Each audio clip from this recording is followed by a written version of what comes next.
Arvamusfestivali korraldaja Maiko Keskküla. Oled toimuga rahul? Olen küll, väga rahul. Mis on need arutelud, kus sa ise tahaksid kaasa rääkida, ma ei tea, kas korraldaja staatus selleks võimaluse annab, aga fantaseerime? Peaaegu igal pool. Ütle välja oma 3 põhilist seisukohta, mille järel sa oleksid väga rahul pühapäeva lõuna ajal, kui oled välja maganud, mõtled, et need asjad leidsid nii palju tähelepanu, see on küll hea, et selle teeme nüüd ära. No kõige rohkem olen ma nende Järvamaa teemadega tegelenud ise. Et meil on seal 4 teemat. Üks on see osaluseelarve, siis on see linnaruumi planeerimine, siis on tervise teemal, mida Omavalitsuste Liit teeb ja 4. on siis vabahariduse teema. Ja ma mõtlen seda, et kui näiteks mõtlen reaalset tulemust, millise seisukoha poole sina hoiad, mille eest sina vaidled? Kui näiteks osaluseelarve saaks nagu sellise toetuse, et ma ei tea, Paide linnapea, kes seal diskussioonis osaleb, ütleb, et järgmise aasta riigi omavalitsuse eelarve tegemisel kasutame selle osaluseelarve meetodit ja hakkame seda rakendama, või Lauri Läänemets või mõned muud omavalitsuste juhid, et siis ma oleks küll rahul. Et siis on ka meie enda maakonnas toimunud nagu mingisugune jäädav muutus, et me teeme selle asja ära ja viime selle ellu. Aga kõige rohkem olema rahul selle üle, kui ma näen siin täna ja homme osalemas ka Paide ja Järvamaa inimesi, et ka nemad saaks nagu sellest osa, tunneksid, naudiksid ja rõõmustaksid nagu selle asja üle, mis siin Paides toimumas on. Selle üle oleks ma ka väga rahul. Ja selle üle oleks ka rahul, kui väga palju vihma ei sajaks. Üks asi, mida oodatakse Arvamusfestivalilt, optimistid loodavad, pessimistid tahaksid ka, aga ei julge loota, on see, et Eesti 4 võimuparteile suudavad vabakonnad kuidagi vastu hakata, kas siis ühe partei juurde loomisega või kuidagi teisiti. Ühined sa kuidagi nende lootustega?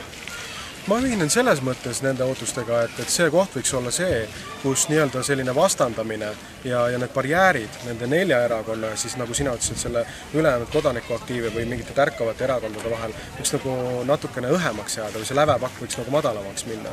Et ka need 4 erakonda, kes on siin täna väljas, need parlamendierakonnad, et nende ja teiste ja kodanikuaktivistide ja need teiste organisatsioonide ja kõige ülejäänute vahel tekib selline hea nagu arutelu ja sisutihe nagu diskussioon. Ja ma arvan, et see ongi see, mida on vaja, et meil ei ole vaja ilmtingimata nagu konkureerivaid jõud alati luua, vaid tegelikult neid olemasolevaid, kes meil täna seal parlamendis on, et need võiks olla nagu rohkem avatud ja võtta rohkem inimesi vastu ja kuulata nende mõtteid, ideid ja selleks tegelikult see keskkond siin ongi. Mul on hea meel, et 4 on siin ilusti väljas ja ma loodangi siin sellist sisutihedat debatti nende vahel. Kas on mõni huvigrupp või mõni teema, mille mitte siin olemise üle sa oled rahul? Ma ei tea küll ausalt alles peast nagu.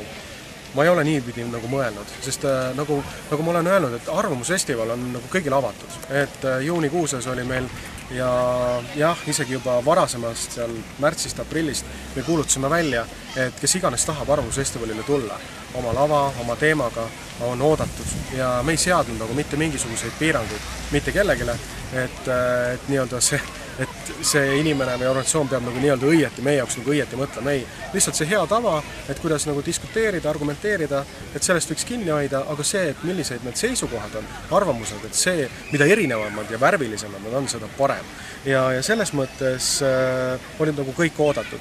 Et jõudsid need siia välja, kes jõudsid seekord, ma usun, et väga paljud teised saavad inspiratsiooni ja järgmine aasta on see pilt nagu veel kirjum ja veel tihedam. Mul on hea meel, et tegelikult need teemalavad, kes tulevad välja oma teemadega, mõtlesid oma diskussiooni välja, oma esinejad, või mitte esinejad, vaid arutlejad on kohale kutsunud, et siis need annavad inspiratsiooni ka järgmiseks aastaks uutele tulijatele.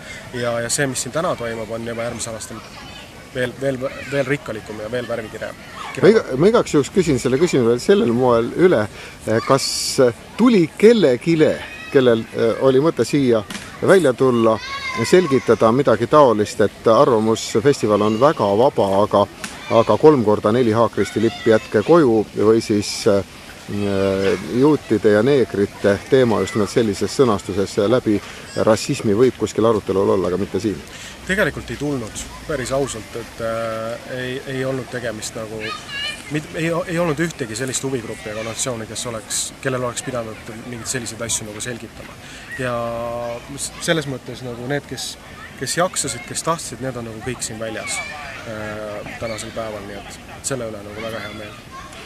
Viimane küsimus. Lihtne inimene küsib. Lihtne inimene kõige paremas tähenduses. Inimene, kes ei ole ennast kellegiga sidunud, ei vaevle millegi käes väga palju, aga tahaks täna või homme veeta siin tund-poolteist mõnusasti, et huvitav oleks. Nii nagu ajalehes avadesse kirjutatakse lugusid, et maailm ja mõnda. Mida sa soovitaks? Mis oleks kõige põnevam või vahvam teema, mis igale inimesel natukene põnevust toob? Seda on nii kerge küsida, ma näen, kui raske vastata. Tuleb ikkagi natuke võtta meie see ilus ajaleht, mida saab kõik igast sissepääsust, väravast antakse. Tuleb ikkagi natukene võtta see lahti, vaadata teemalavasid, sirvida neid, kes seal on arutlemas ja lihtsalt valida sealt. Ja kui muud ei aita, siis need on 2 suurt lehekülge, silmad kinni. Sinna lähen. Igal juhul mina soovitan, et kui iganes sa lähed, et võtta sellest maksimum, nautida seda arutelu ja rääkida igal juhul ka kaasa, oma mõtteid ka avaldada. Et seda ma soovitan nagu kõigile tulijatele. Ja meil on nagu hästi äge kohvikulava ja ka lasteala, mis on siin minu selja taga, nii et tulge kindlasti kõik järvamaalased ja paidekad ka oma laste ja peredega siia välja.